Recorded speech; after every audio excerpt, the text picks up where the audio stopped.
Bismillahirrahmanirrahim. Assalamualaikum warahmatullahi wabarakatuh.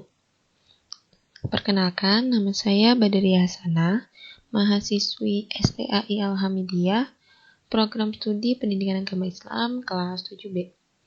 Pada kesempatan kali ini, saya akan membahas tentang sumber jiwa keagamaan.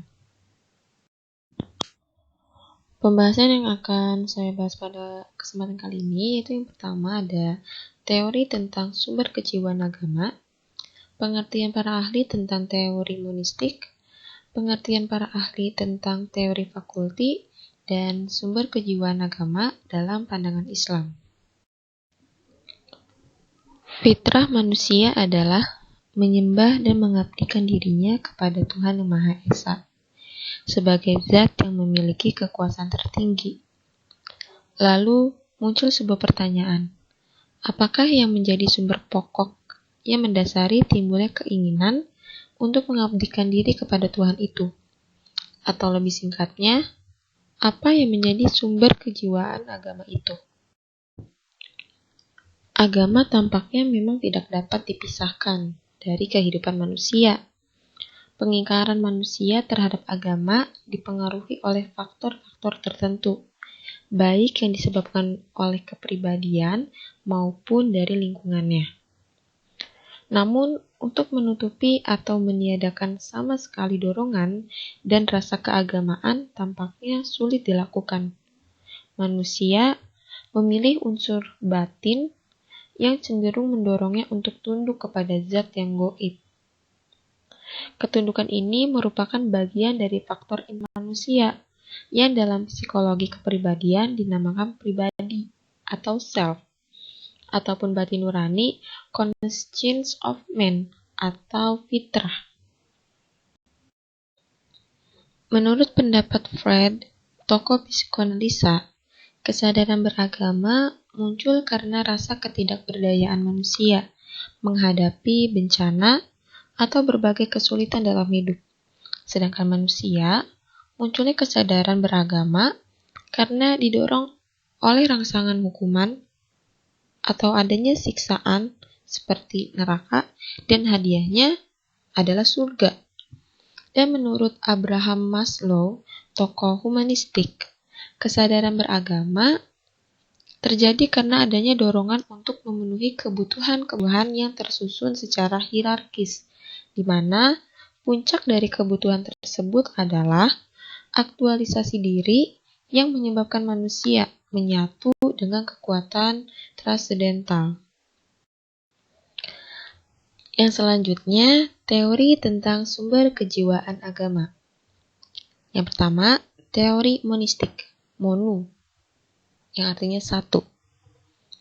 Teori monistik berpendapat bahwa yang menjadi sumber kejiwaan agama adalah satu sumber kejiwaan agama. Kemudian, sumber tunggal manakah yang dimaksud yang paling dominan sebagai sumber kejiwaan agama itu? Yang kedua, teori fakulti. Teori ini berpendapat bahwa tingkah laku manusia itu tidak bersumber pada satu faktor yang tunggal, tetapi terdiri dari beberapa unsur, antara lain yang dianggap memegang peran penting adalah fungsi cipta atau reason, rasa atau emotion, dan karsa atau will. Demikian pula, perbuatan manusia yang bersifat keagamaan dipengaruhi dan ditentukan oleh tiga fungsi tersebut. Yang pertama, cipta atau reason merupakan fungsi intelektual manusia. Contohnya itu seperti ilmu kalam atau teologi, merupakan fungsi cerminan adanya pengaruh fungsi intelektual ini. Yang kedua, rasa atau emotion adalah suatu tenaga dalam jiwa manusia yang banyak berperan dalam membentuk motivasi dalam corak tingkah laku seseorang. Yang ketiga, karsa atau will merupakan fungsi eksekutif dalam jiwa manusia. Will berfungsi mendorong timbulnya pelaksanaan doktrin serta ajaran agama berdasarkan fungsi kejiwaannya. Selanjutnya, pengertian teori monistik menurut para ahli. Yang pertama, menurut Thomas van Aquino. Sebagai penganut paham rasionalisme, ia berpendapat bahwa sumber kejiwaan agama adalah rasa berpikir. Manusia bertuhan karena menggunakan kemampuan berpikirnya. Kehidupan beragama merupakan refleksi dari kehidupan berperilaku manusia itu sendiri. Yang kedua, menurut Friedrich Hegel, filsuf Jerman ini berpendapat bahwa agama adalah suatu pengetahuan yang sungguh-sungguh benar dan tempat kebenarannya abadi.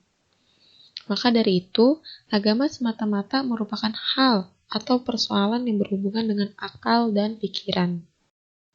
Yang ketiga, menurut Friedrich Schleiermacher, berpendapat bahwa yang menjadi sumber kejiwaan agama itu adalah rasa ketergantungan yang mutlak. Dengan rasa ketergantungan yang mutlak ini, manusia akan merasa lemah akan dirinya. Kelemahan ini menyebabkan manusia selalu tergantung hidupnya dengan suatu kekuasaan yang mereka anggap mutlak adanya yang berada di luar dirinya. Yang keempat, menurut Rudolf Otto. Menurutnya, sumber kejiwaan agama adanya rasa kagum yang berasal dari the holy orders yang sama sekali lain. Jika seseorang dipengaruhi rasa kagum terhadap sesuatu yang dianggapnya lain dari yang lain, maka keadaan mental seperti diistilahkan oleh Otto sebagai numinous yang menjadi sumber paling esensial. Perasaan yang semacam itu yang menurut pendapatnya sebagai sumber dari kejiwaan agama pada manusia. Selanjutnya, pengertian teori fakulti menurut para ahli. Yang pertama, menurut G.M. Stratton. Stratton mengemukakan teori konflik. Ia mengatakan bahwa yang menjadi sumber kejiwaan agama adalah adanya konflik dalam kejiwaan manusia. Keadaan yang berlawanan seperti baik buruk, moral, kepasifan, keaktifan, rasa rendah diri, dan rasa harga diri menimbulkan pertentangan yang menjadi sumber konflik dalam diri manusia. Yang kedua, menurut Zakiyah Darajat. Menurut Zakiyah Darajat, bahwa pada diri manusia itu terdapat kebutuhan pokok. Beliau mengemukakan bahwa selain dari kebutuhan jasmani dan rohani, manusia mempunyai satu kebutuhan akan keseimbangan dalam kehidupan jiwanya, agar tidak mengalami tekanan dalam kehidupan sehari-hari. Masih membahas pengertian teori fakulti menurut para ahli. Unsur-unsur yang dikemukakan oleh Zakiyah Darajat yaitu kebutuhan akan rasa kasih sayang, kebutuhan yang menyebabkan manusia mendambakan rasa kasih sayang. Yang kedua, kebutuhan akan rasa aman, kebutuhan yang mendorong manusia mengharap perlindungan. Yang ketiga, kebutuhan akan harga diri. Maksudnya adalah kebutuhan yang bersifat individual yang mendorong manusia agar dirinya dihormati dan diakui oleh orang lain. Pengertian yang ketiga menurut para ahli yaitu menurut W.H. Thomas. Melalui teori The Four Wishes, Thomas mengemukakan bahwa yang menjadi sumber kejiwaan agama adalah 4 macam keinginan dasar yang ada dalam jiwa manusia, yaitu yang pertama, keinginan untuk keselamatan. Yang kedua, keinginan untuk mendapat penghargaan. Yang ketiga, keinginan untuk ditanggapi. Dan yang keempat, keinginan akan pengetahuan dan pengalaman baru. Pembahasan yang selanjutnya atau pembahasan yang terakhir yaitu tentang sumber kejiwaan agama dalam pandangan Islam. Dalam Islam, kita mengenal adanya iman. Al-Quran menerangkan bahwa manusia semenjak lahir sudah mempunyai kecenderungan akan Tuhan. Ini berarti bahwa sifat kecenderungan manusia pada Tuhan juga membawa manusia harus beragama karena menghargai zat yang diagungkannya. Hal ini senada dengan anggapan bahwa salah satu perbedaan utama ajaran-ajaran Islam dengan ajaran agama-agama lain dan aliran-aliran filsafat modern adalah tentang sifat asal manusia. Islam mempercayai bahwa manusia diciptakan dalam keadaan fitrah. Fitrah adalah sesuatu yang telah menjadi bawaannya sejak lahir, atau keadaan mula-mula. Para ulama berpendapat Allah SWT telah menciptakan kecenderungan alamiah dalam diri manusia untuk condong kepada Tuhan, cenderung kepada kesucian, kebenaran, dan kebaikan.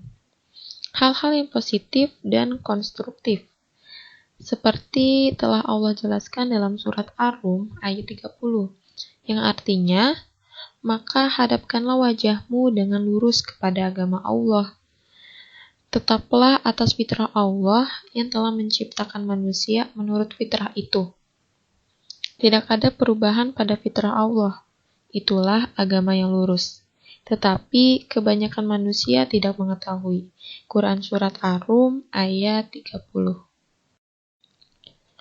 Sekian penjelasan saya pada kesempatan kali ini. Terima kasih, kurang lebihnya mohon maaf. Wassalamualaikum warahmatullahi wabarakatuh.